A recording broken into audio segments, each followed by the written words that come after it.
Para sa ating kwento ngayon, ang pamagat nito ay niloko ako sa chat.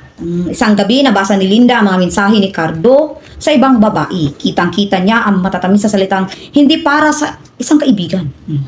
Nang tanungin niya si Cardo, itinanggi pa rin nito ang lahat kahit may ebidensya na siya.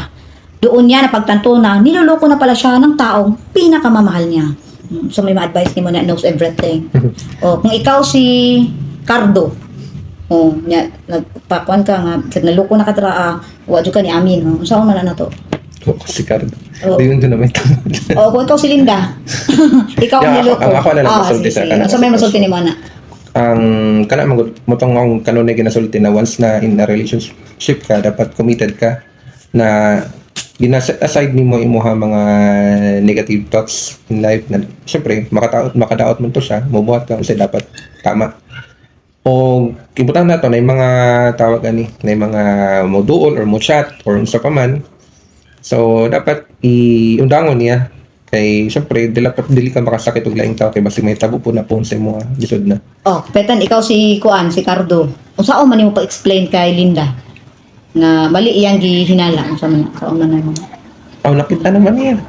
Wala man jay kumbaga. Unsa man nimo pagsulti si Linda? Unsa man nimo pagsulti kay Linda?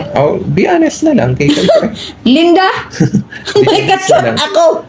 Honesty will set you free. Linda, hindi na kita mahal. Unsa man nimo pagsulti kay Linda? Amin na lang niya. Unsa man kay pag-amin? Hindi daw. Ikuan ka ng one-on-one jud siya kanang Linda, Linda, naanak ko ilain.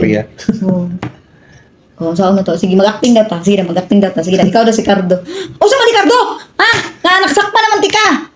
Isa man ay mong chat. Saan man ay mo tubag? Dali din. Saan man ni Cardo? Saan man ni?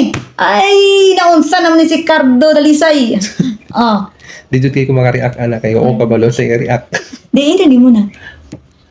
Linda, stop! Stop! Look and listen. Ano dapat ba yun?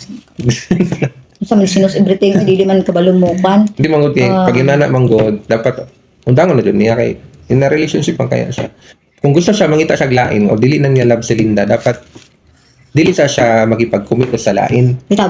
Bulagan sa niya si Linda. Ana gani kay para gani limpyo gani ang tanan nga. Correct. Once na nakipagbulag ka dili tungod kay nailain, nakipagbulag ka kon maybe tungod kay na Okay, sige, mo na to no, she knows everything dahil lahat alam mo. Okay, putlo na ni nato. Thank you for watching.